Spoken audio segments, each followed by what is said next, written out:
panchayats and municipalities, and various constitutional and non-constitutional bodies in Hindi, ensuring all details are covered without using graphs, charts or tables. नमस्ते।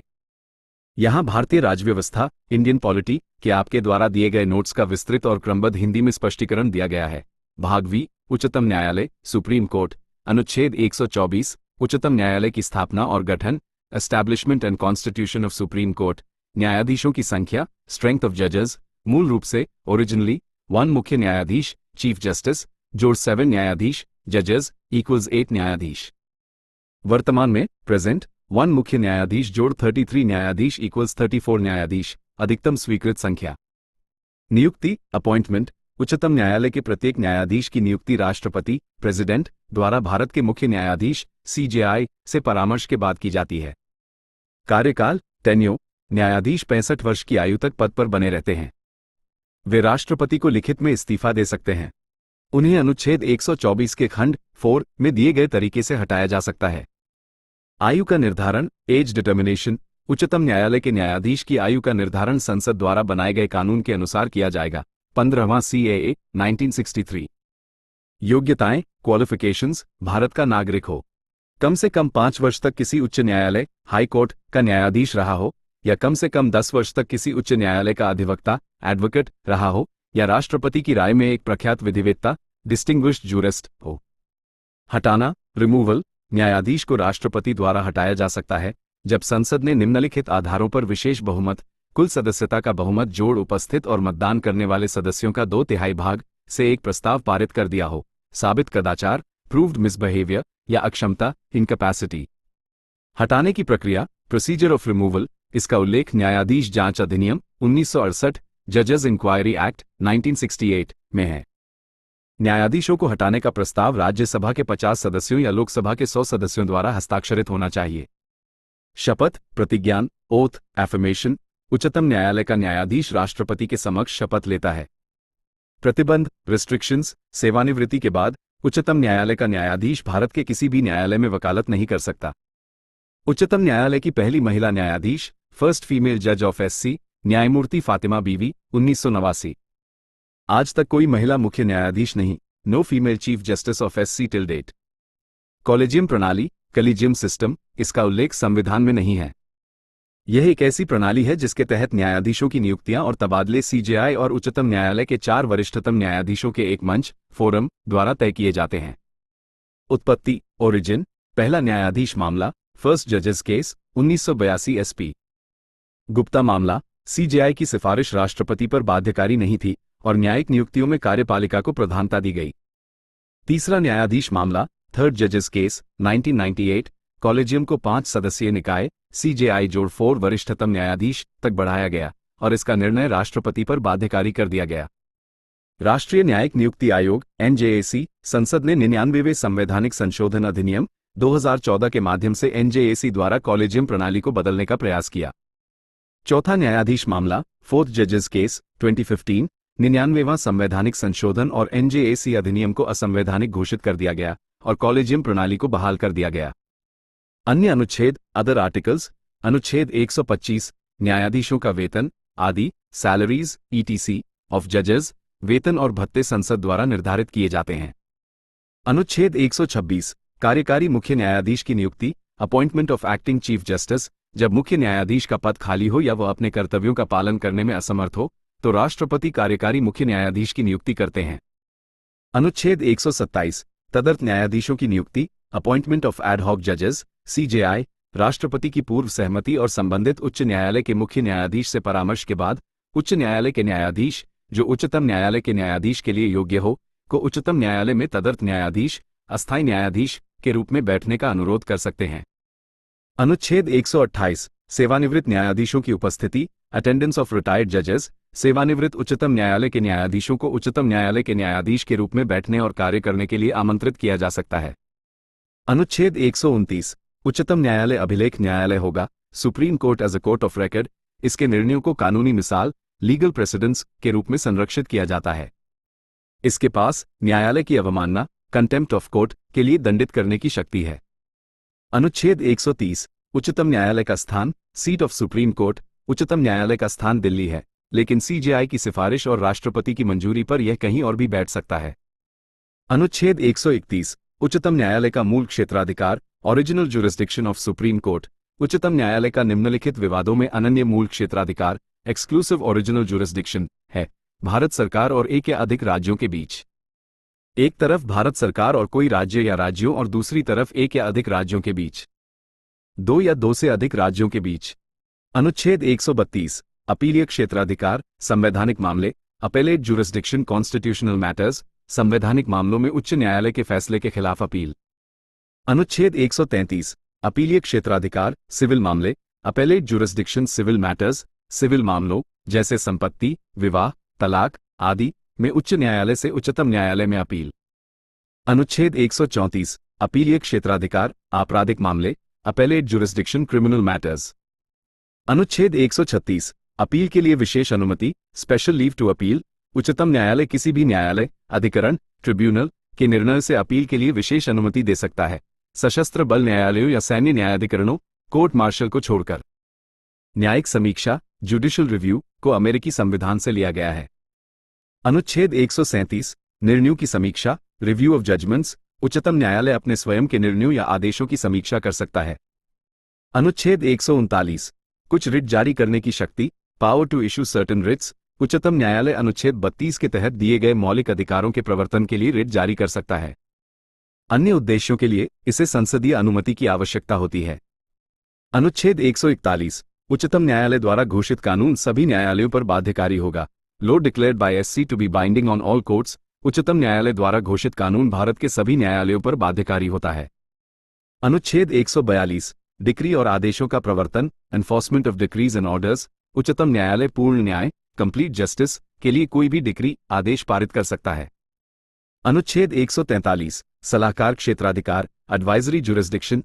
राष्ट्रपति सलाह के लिए दो प्रकार के मामले उच्चतम न्यायालय को भेज सकते हैं, संविधान पूर्व के मामले, प्री कॉन्स्टिट्यूशनल मैटर्स, सामान्य महत्व के मामले, मैटर्स ऑफ जनरल इंपॉर्टेंस। संविधान पूर्व के मामलों में उच्चतम न्यायालय को राष्ट्रपति को अपनी सलाह देनी होगी और दोनों ही मामलों में सलाह राष्ट्रपति पर बाध्यकारी नहीं होती है। अनुच्छेद 146 उच्चतम न्यायालय के अधिकारी और सेवक, officers and servants of the supreme court, नियुक्तियां। सीजेआई न्यायालय के अधिकारियों और कर्मचारियों की नियुक्ति करते हैं। खर्च, उच्चतम न्यायालय का संचालन लागत जैसे कर्मचारियों का वेतन, पेंशन, भारत की संचित निधि, कंसोलिडेटेड फंड ऑफ इंडिया से दिया जाता है। भाग वी उच्च न्यायालय, हाई कोर्ट। अनुच्छेद 214 उच्च न्यायालयों की स्थापना, एस्टैब्लिशमेंट ऑफ हाई कोर्ट्स। प्रत्येक राज्य के लिए एक उच्च न्यायालय होगा। अनुच्छेद 231 के तहत दो या दो से अधिक राज्यों के लिए एक साझा उच्च न्यायालय, कॉमन हाई कोर्ट स्थापित किया जा सकता है। 7वां सीए 1956। उदाहरण, महाराष्ट्र और गोवा का मुंबई में एक साझा उच्च न्यायालय है। उच्च न्यायालय से संबंधित अन्य मुख्य बिंदु, other key points related to high courts. अनुच्छेद 215 उच्च न्यायालय अभिलेख न्यायालय होगा, high court to be court of record. अनुच्छेद 216 उच्च न्यायालयों का गठन, कॉन्स्टिट्यूशन ऑफ हाई कोर्ट्स। एक मुख्य न्यायाधीश और अन्य न्यायाधीश जो संसद तय करे। अनुच्छेद 217 न्यायाधीशों की नियुक्ति और शर्तें, अपॉइंटमेंट एंड कंडीशंस ऑफ जजेस। नियुक्ति, उच्च न्यायालय के न्यायाधीशों की नियुक्ति राष्ट्रपति द्वारा सीजेआई, राज्य के राज्यपाल और उच्च न्यायालय के मुख्य न्यायाधीश से परामर्श के बाद की जाती है। कॉलेजियम। अधिकतम आयु 62 वर्ष। इस्तीफा राष्ट्रपति को देते हैं। हटाने की प्रक्रिया उच्चतम न्यायालय के न्यायाधीश के समान। योग्यताएं 10 वर्ष तक उच्च न्यायालय के अधिवक्ता या 10 वर्ष तक न्यायिक पद धारण किया हो। उच्च न्यायालय के लिए प्रख्यात विधिवेत्ता का कोई प्रावधान नहीं है। अनुच्छेद 219 शपथ या प्रतिज्ञान, ओथ और एफर्मेशन। उच्च न्यायालय के न्यायाधीश राज्यपाल के समक्ष शपथ लेते हैं। अनुच्छेद 220 सेवानिवृत्ति के बाद वकालत पर प्रतिबंध, restriction on practice after retirement. पूर्व उच्च न्यायालय के न्यायाधीश भारत के किसी भी न्यायालय में वकालत नहीं कर सकते हैं, सिवाय उच्चतम न्यायालय और अन्य उच्च न्यायालयों के। अनुच्छेद 221 वेतन और भत्ते, सैलरीज एंड अलाउंसेस। वेतन और भत्ते राज्य की संचित निधि, कंसोलिडेटेड फंड ऑफ स्टेट से दिए जाते हैं, जबकि पेंशन भारत की संचित निधि, कंसोलिडेटेड फंड ऑफ इंडिया से दी जाती है। अनुच्छेद 222 न्यायाधीशों का स्थानांतरण, ट्रांसफर ऑफ जजेस। राष्ट्रपति सीजेआई से परामर्श के बाद उच्च न्यायालय के न्यायाधीशों का स्थानांतरण कर सकते हैं। अनुच्छेद 224 अतिरिक्त और कार्यकारी न्यायाधीशों की नियुक्ति, appointment of additional and acting जजेस। अतिरिक्त न्यायाधीश, यदि कार्यभार बढ़ता है तो राष्ट्रपति अधिकतम 2 वर्ष की अस्थायी अवधि के लिए नियुक्त कर सकते हैं। कार्यकारी न्यायाधीश। यदि कोई न्यायाधीश अनुपस्थित है या अपने कर्तव्यों का पालन करने में असमर्थ है तो राष्ट्रपति नियुक्त कर सकते हैं। अनुच्छेद 226 रिट जारी करने की उच्च न्यायालय की शक्ति, power of HC to issue writs. उच्च न्यायालय का रिट क्षेत्राधिकार उच्चतम न्यायालय की तुलना में व्यापक है। ये कानूनी अधिकारों, लीगल राइट्स और मौलिक अधिकारों दोनों के लिए रिट जारी कर सकता है। उच्च न्यायालय रिट जारी करने से मना कर सकता है, जबकि उच्चतम न्यायालय नहीं कर सकता। अनुच्छेद 227 अधीनस्थ न्यायालयों पर अधीक्षण, सुपरिंटेंडेंस ओवर सबऑर्डिनेट कोर्ट्स। भारत में कुल उच्च न्यायालय, total high courts in India, 25। पहला उच्च न्यायालय, फर्स्ट एचसी, कलकत्ता उच्च न्यायालय, 1862। पहली महिला उच्च न्यायालय न्यायाधीश, फर्स्ट फीमेल एचसी जज, न्यायमूर्ति अन्ना चांडी, केरल। उच्च न्यायालय की पहली महिला मुख्य न्यायाधीश, first female chief justice of HC, न्यायमूर्ति लीला सेठ, हिमाचल प्रदेश। स्थानीय सरकार, लोकल गवर्नमेंट, भाग I-X, पंचायत, पंचायत। अनुच्छेद 243, 243 ओ, 73वां संवैधानिक संशोधन अधिनियम 1992 द्वारा शामिल किया गया। भाग I-X और 11वीं अनुसूची को जोड़ा गया, जिसमें 29 कार्यात्मक विषय हैं। लागू 24 अप्रैल 1993, इस दिन को पंचायती राज दिवस के रूप में मनाया जाता है। बलवंत राय मेहता समिति 1957, 3 स्तरीय पंचायती राज प्रणाली की सिफारिश, ग्राम पंचायत, पंचायत समिति, ब्लॉक स्तर, जिला परिषद, जिला स्तर। राजस्थान, नागौर 2 अक्टूबर 1959 इसे लागू करने वाला पहला राज्य था। LM सिंघवी समिति 1986 पंचायती राज संस्थानों प्री के लिए संवैधानिक दर्जा देने की सिफारिश की। अनुच्छेद 243 ए ग्राम सभा, ग्राम सभा, ग्राम सभा गांव स्तर पर ऐसी शक्तियों का प्रयोग और कार्य कर सकती है जो राज्य का विधानमंडल कानून द्वारा प्रदान करे। अनुच्छेद 243 बी पंचायतों का गठन, कॉन्स्टिट्यूशन ऑफ पंचायत्स। प्रत्येक राज्य में ग्राम, मध्यवर्ती और जिला स्तर पर पंचायतें गठित की जाएंगी। 20 लाख से अधिक आबादी वाले राज्यों में 3 स्तरीय प्रणाली अनिवार्य है। अनुच्छेद 243 डी सीटों का आरक्षण, रिजर्वेशन ऑफ सीट्स। सीटें SC/ST के लिए उनकी आबादी के अनुपात में आरक्षित हैं। महिलाओं के लिए 1/3 सीटें आरक्षित हैं। अनुच्छेद 243 ई पंचायतों की अवधि, ड्यूरेशन ऑफ पंचायत्स, अवधि 5 वर्ष का कार्यकाल। विघटन, यदि पंचायत भंग हो जाती है तो विघटन की तारीख से 6 महीने के भीतर चुनाव होने चाहिए। यदि शेष अवधि 6 महीने से कम है तो चुनाव अनिवार्य नहीं है। अनुच्छेद 243 F सदस्यता के लिए अयोग्यताएं, डिस्क्वालिफिकेशंस ऑफ मेंबरशिप। न्यूनतम आवश्यक आयु 21 वर्ष है। अनुच्छेद 243 H कर लगाने की शक्ति, पावर टू इम्पोज टैक्सेस। राज्य विधानमंडल पंचायतों को कर, शुल्क, टोल और फीस लगाने, जमा करने और विनियोजित करने के लिए अधिकृत कर सकता है। अनुच्छेद 243 I वित्त आयोग का गठन, कॉन्स्टिट्यूशन ऑफ फाइनेंस कमीशन। राज्यपाल द्वारा वित्तीय स्थिति की समीक्षा के लिए हर 5 वर्ष में। अनुच्छेद 243 के पंचायतों के चुनाव, इलेक्शन टू द पंचायत्स। सभी चुनाव राज्य चुनाव आयोग, स्टेट इलेक्शन कमीशन द्वारा आयोजित किए जाएंगे, जिसकी नियुक्ति राज्यपाल द्वारा की जाती है। अनुच्छेद 243 M कुछ क्षेत्रों पर भाग लागू न होना, part not to apply to certain areas. Nagaland, Meghalaya, Mizoram और मणिपुर के पहाड़ी क्षेत्रों पर लागू नहीं होता है। PESA अधिनियम 1996, यह अधिनियम अनुसूचित क्षेत्रों, शेड्यूल्ड एरियाज 5वीं अनुसूची क्षेत्र में पंचायतों के प्रावधानों का विस्तार करता है। नगर पालिकाएं, म्यूनिसिपैलिटीज 74वां संवैधानिक संशोधन अधिनियम 1992 द्वारा शामिल किया गया। भाग I-X और 12वीं अनुसूची को जोड़ा गया, जिसमें 18 कार्यात्मक विषय हैं। पहला नगर निगम, फर्स्ट म्यूनिसिपल कॉर्पोरेशन, मद्रास 1687-1688 में स्थापित किया गया। लॉर्ड रिपन, इन्हें स्थानीय स्वशासन का जनक, father of local self government कहा जाता है। 3 प्रकार की नगर पालिकाएं, नगर पंचायत, संक्रमणकालीन क्षेत्र, ट्रांजिशनल एरिया के लिए। नगर परिषद, म्यूनिसिपल काउंसिल, छोटे शहरी क्षेत्र के लिए। नगर निगम, म्यूनिसिपल कॉर्पोरेशन, बड़े शहरी क्षेत्र के लिए। चुनाव, सभी सीटें प्रत्यक्ष चुनाव के माध्यम से भरी जाती हैं और राज्य चुनाव आयोग द्वारा आयोजित की जाती हैं। अनुच्छेद 243 टी सीटों का आरक्षण, रिजर्वेशन ऑफ सीट्स। नगर पालिकाओं में भी SC/ST और महिलाओं के लिए आरक्षण का प्रावधान है। अनुच्छेद 243 वाई वित्त आयोग, फाइनेंस कमीशन। अनुच्छेद 243 आई के तहत गठित राज्य वित्त आयोग नगर पालिकाओं की वित्तीय स्थिति की भी समीक्षा करता है। संवैधानिक और गैर संवैधानिक निकाय, constitutional and non constitutional bodies. संवैधानिक निकाय, कॉन्स्टिट्यूशनल बॉडीज ये वे निकाय हैं जिनका उल्लेख संविधान में किसी अनुच्छेद के तहत किया गया है। 1. भारत निर्वाचन आयोग, election commission of India (ECI), अनुच्छेद 324-329, भाग 15। कार्य: लोकसभा, राज्यसभा, राज्य विधानसभाओं, विधान परिषदों, राष्ट्रपति और उपराष्ट्रपति के चुनाव का प्रशासन करता है। पंचायत और नगर पालिका चुनाव नहीं। गठन: मुख्य चुनाव आयुक्त (CEC) जोड़ 2 चुनाव आयुक्त। नियुक्ति: राष्ट्रपति द्वारा। कार्यकाल: 6 वर्ष या 65 वर्ष की आयु तक। हटाना: CEC को उच्चतम न्यायालय के न्यायाधीश के समान प्रक्रिया द्वारा हटाया जाता है। अन्य चुनाव आयुक्तों को CEC की सलाह पर राष्ट्रपति द्वारा हटाया जाता है। 61वां संशोधन 1988, मतदान की आयु 21 वर्ष से घटाकर 18 वर्ष कर दी गई। 2. संघ लोक सेवा आयोग, union public service commission (UPSC), अनुच्छेद 315-323, भाग 14। उपनाम: योग्यता प्रणाली का प्रहरी, वॉचडॉग ऑफ मेरिट सिस्टम। कार्यकाल: 6 वर्ष या 65 वर्ष की आयु तक। भर्ती: अखिल भारतीय सेवाओं और केंद्रीय सेवाओं के लिए। हटाना: राष्ट्रपति द्वारा, दिवालिया होने, लाभ का पद धारण करने या कदाचार पर। 3. राज्य लोक सेवा आयोग, state public service commission (SPSC), अनुच्छेद 315-323, भाग 14। कार्यकाल: 6 वर्ष या 62 वर्ष की आयु तक। नियुक्ति: राज्यपाल द्वारा। हटाना: राष्ट्रपति द्वारा, UPSC के समान। 4. वित्त आयोग, फाइनेंस कमीशन FC, अनुच्छेद 280। गठन: राष्ट्रपति द्वारा हर 5 वर्ष में। अध्यक्ष जोड़ 4 सदस्य। कार्य: केंद्र और राज्यों के बीच करों की शुद्ध आय के वितरण पर राष्ट्रपति को सिफारिशें देना, बाध्यकारी नहीं। 16वां FC, अरविंद पंगड़िया।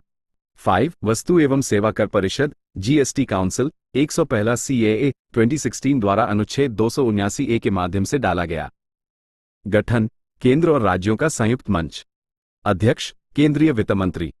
6. अनुसूचित जातियों SCS और अनुसूचित जनजातियों STS के लिए राष्ट्रीय आयोग SCS, अनुच्छेद 338। STS, अनुच्छेद 338A, 89वें CAA 2003 द्वारा अलग किया गया। 7. पिछड़ा वर्ग के लिए राष्ट्रीय आयोग, national commission for backward classes NCBC, अनुच्छेद 338B, 102 संशोधन अधिनियम 2018 द्वारा संवैधानिक दर्जा दिया गया। 8. भारत के नियंत्रक और महालेखा परीक्षक, controller and auditor general of India CAG, भाग V, अध्याय V, अनुच्छेद 148-151। उपनाम: सार्वजनिक पद का अभिभावक, guardian of public purse. BR Ambedkar ने CAG को संविधान के तहत सबसे महत्वपूर्ण अधिकारी बताया। नियुक्ति और हटाना: राष्ट्रपति द्वारा। हटाने की प्रक्रिया SC न्यायाधीश के समान। कार्यकाल: 6 वर्ष या 65 वर्ष की आयु तक।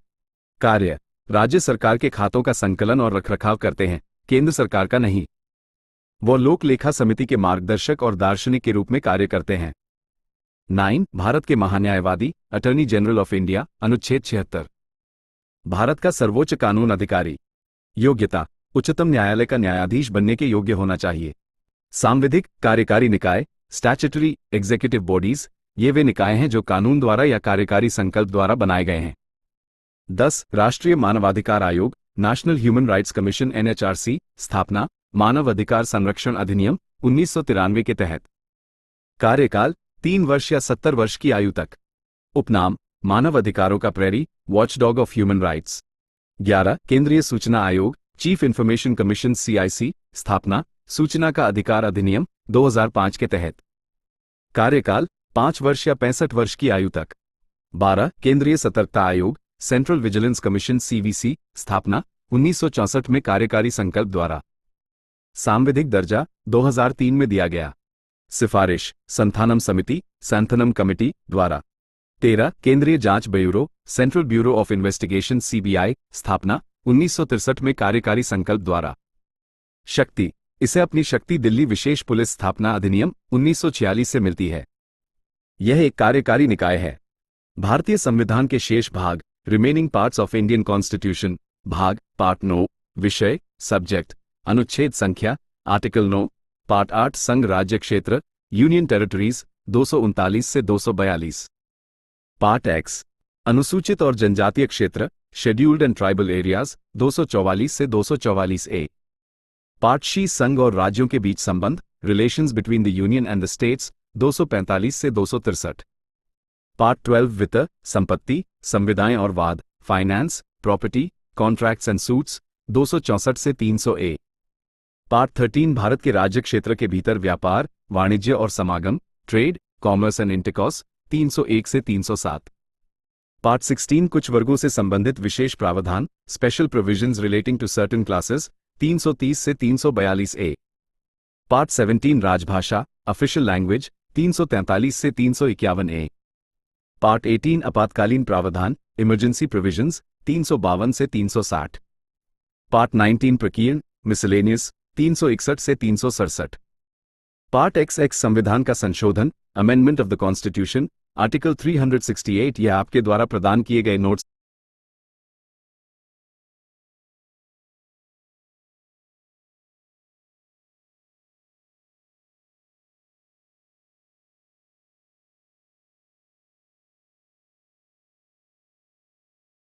नमस्ते।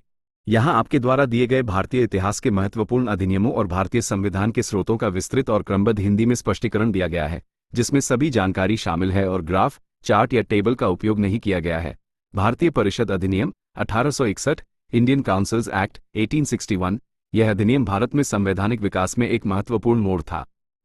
1859 में लॉर्ड कैनिंग द्वारा शुरू की गई पोर्टफोलियो प्रणाली, विभिन्न विभागों को अलग अलग सदस्यों को सौंपना, को कानूनी मान्यता दी गई। इसने वायसराय को अध्यादेश, ऑर्डिनेंसेस जारी करने का अधिकार दिया, वह भी विधान परिषद की सहमति के बिना, आपातकाल के दौरान। ऐसे अध्यादेश की अवधि 6 महीने थी। भारतीय परिषद अधिनियम 1892, इंडियन काउंसिल्स एक्ट 1892। यह अधिनियम केंद्रीय और प्रांतीय विधान परिषदों में भारतीयों की भागीदारी बढ़ाने की दिशा में एक कदम था। इसने भारत में अप्रत्यक्ष चुनाव, इनडायरेक्ट इलेक्शंस की शुरुआत की। इसने सदस्यों को वित्तीय मामलों पर चर्चा करने और कार्यपालिका से प्रश्न पूछने की अनुमति दी, जिससे जवाबदेही बढ़ी। भारतीय परिषद अधिनियम 1909, इंडियन काउंसिल्स एक्ट 1909। इसे मॉले मिंटो सुधार, मॉली मिंटो रिफॉर्म्स के नाम से भी जाना जाता है। लॉर्ड मॉले भारत के राज्य सचिव और लॉर्ड मिंटो भारत के वायसराय। इसने केंद्रीय और प्रांतीय दोनों विधान परिषदों के आकार में वृद्धि की। केंद्रीय विधान परिषद में सदस्यों की संख्या 16 से बढ़ाकर 60 कर दी गई। केंद्रीय विधान परिषद में सरकारी सदस्यों का बहुमत और प्रांतीय विधान परिषदों में गैर सरकारी सदस्यों का बहुमत बनाए रखा गया।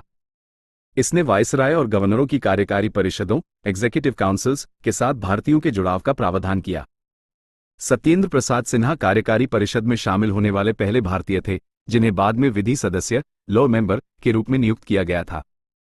इसने मुसलमानों के लिए पृथक निर्वाचन प्रणाली, सेपरेट इलेक्टोरेट की शुरुआत की, जिसका अर्थ था कि मुस्लिम सदस्यों को केवल मुस्लिम मतदाता ही चुन सकते थे।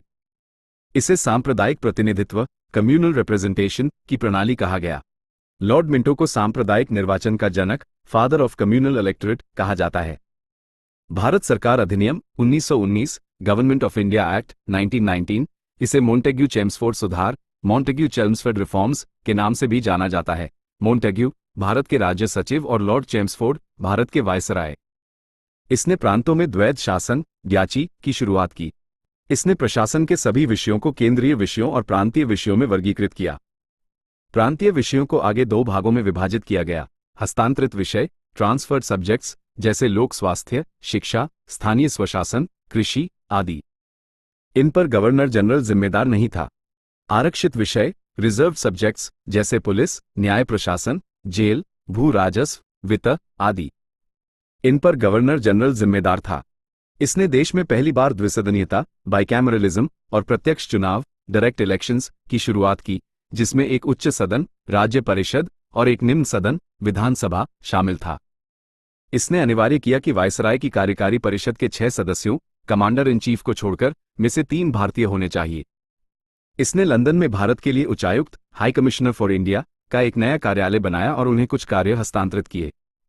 लोक सेवा आयोग, पब्लिक सर्विस कमीशन की स्थापना की गई और सिविल सेवकों की भर्ती के लिए 1926 में एक केंद्रीय लोक सेवा आयोग का गठन किया गया। इसने प्रांतीय बजट को केंद्रीय बजट से अलग कर दिया। इसने सिखों, भारतीय ईसाइयों, एंग्लो इंडियंस और यूरोपीय लोगों के लिए पृथक निर्वाचन प्रणाली का विस्तार किया। भारत सरकार अधिनियम 1935, गवर्नमेंट ऑफ इंडिया एक्ट 1935। यह 1 अप्रैल 1937 को लागू हुआ। इसने प्रांतों में द्वैध शासन को समाप्त किया और केंद्र में द्वैध शासन की शुरुआत की तथा केंद्र को स्वायत्तता, ऑटोनॉमी प्रदान की। इसने अखिल भारतीय महासंघ, ऑल इंडिया फेडरेशन की स्थापना का प्रावधान किया, जिसमें प्रांत और रियासतें इकाइयां थीं। ये प्रावधान लागू नहीं हो सका। इसने 11 प्रांतों में से 6 में द्विसदनीयता की शुरुआत की: बंगाल, बंबई, मद्रास, बिहार, असम और संयुक्त प्रांत। इसने अनुसूचित जातियों, महिलाओं और श्रमिकों के लिए कुछ सीटें आरक्षित की। इसने वयस्क मताधिकार एडल्ट फ्रैंचाइज का विस्तार किया, लेकिन कुल आबादी के केवल 14% को ही मतदान का अधिकार था। भारतीय रिजर्व बैंक ऑफ इंडिया की स्थापना की गई। संघीय लोक सेवा आयोग, फेडरल पब्लिक सर्विस कमीशन, प्रांतीय लोक सेवा आयोग, प्रोविंशियल पब्लिक सर्विस कमीशन और संयुक्त लोक सेवा आयोग, जॉइंट पब्लिक सर्विस कमीशन की स्थापना की गई। 1937 में संघीय न्यायालय, फेडरल कोर्ट की स्थापना की गई। बर्मा, अब म्यांमार, को भारत से अलग कर दिया गया। इस अधिनियम ने केंद्र और इकाइयों के बीच शक्तियों को 3 सूचियों में विभाजित किया: संघीय सूची, फेडरल लिस्ट, केंद्र के लिए, जिसमें 59 विषय थे; प्रांतीय सूची, प्रोविंशियल लिस्ट, प्रांतों के लिए, जिसमें 54 विषय थे; समवर्ती सूची, कंकरेंट लिस्ट, दोनों के लिए, जिसमें 36 विषय थे। अवशिष्ट शक्तियां, residuary powers, viceroy, governor general को दी गईं। इसने 15 सदस्यों की परिषद को समाप्त कर दिया। भारतीय स्वतंत्रता अधिनियम 1947, इंडियन इंडिपेंडेंस एक्ट 1947, इसे विभाजन योजना, माउंटबेटन योजना, 3 जून योजना के नाम से भी जाना जाता है। इसने भारत में ब्रिटिश शासन को समाप्त कर दिया और 15 अगस्त 1947 से भारत को एक स्वतंत्र और संप्रभु राज्य घोषित कर दिया।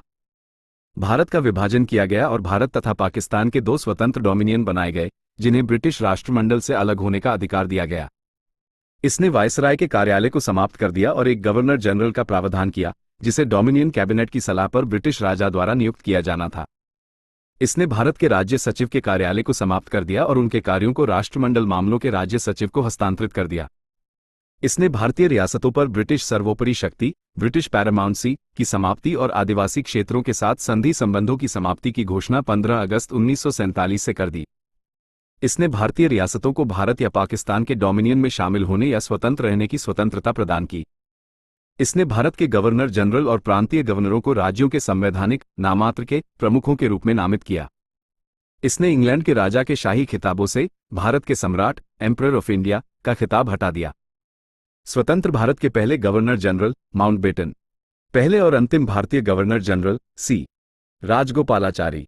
भारतीय संविधान के स्रोत, sources of the Indian constitution. भारतीय संविधान एक अद्वितीय और व्यापक दस्तावेज है, जिसने भारत की विविध आवश्यकताओं के अनुरूप विभिन्न विदेशी संविधानों की सर्वोत्तम प्रथाओं को अपनाया है। ब्रिटिश संविधान, यूनाइटेड किंगडम, संसदीय प्रणाली की सरकार, पार्लियामेंट्री सिस्टम ऑफ गवर्नमेंट। द्विसदनीय विधानमंडल, बाइकैमरल लेजिस्लेचर, लोकसभा और राज्यसभा। कानून का शासन, रूल ऑफ लॉ। विधायी प्रक्रिया, लेजिस्लेटिव प्रोसीजर। एकल नागरिकता, सिंगल सिटीजनशिप। कैबिनेट प्रणाली, कैबिनेट सिस्टम। अध्यक्ष, स्पीकर का पद और उनकी भूमिका। संसदीय विशेषाधिकार, पार्लियामेंट्री प्रिविलेजेस। विशेषाधिकार रिट, प्रोरोगेटिव रिट्स, जैसे बंदी प्रत्यक्षीकरण, परमादेश आदि। संयुक्त राज्य अमेरिका का संविधान, यूएसए, मौलिक अधिकार, फंडामेंटल राइट्स। न्यायपालिका की स्वतंत्रता, इंडिपेंडेंस ऑफ द जुडिशरी। न्यायिक समीक्षा, जुडिशियल रिव्यू। लिखित संविधान, रिटन कॉन्स्टिट्यूशन। प्रस्तावना, प्रीएम्बल। राष्ट्रपति और उपराष्ट्रपति का कार्यालय। महाभियोग, इम्पीचमेंट की प्रक्रिया। उच्चतम न्यायालय और उच्च न्यायालय के न्यायाधीशों को हटाना। 3 अंगों के बीच शक्तियों का पृथक्करण, सेपरेशन ऑफ पावर्स। कनाडा का संविधान, कनेडियन कॉन्स्टिट्यूशन, सशक्त केंद्र, स्ट्रॉन्ग सेंटर के साथ संघीय ढांचा। केंद्र में निहित अवशिष्ट शक्तियां, रेजिड्यूरी पावर्स। केंद्र द्वारा राज्यपालों की नियुक्ति। उच्चतम न्यायालय का सलाहकार क्षेत्राधिकार, एडवाइजरी जुरिस्डिक्शन। संविधान का अर्ध संघीय स्वरूप, क्वाजी फेडरल नेचर। सोवियत संघ का संविधान, अब रूस, constitution of the Soviet union. मौलिक कर्तव्य, फंडामेंटल ड्यूटीज। प्रस्तावना में न्याय के आदर्श, सामाजिक, आर्थिक और राजनीतिक। ऑस्ट्रेलिया संविधान, ऑस्ट्रेलियन कॉन्स्टिट्यूशन, समवर्ती सूची, कंकरेंट लिस्ट। देश के भीतर व्यापार, वाणिज्य और समागम की स्वतंत्रता।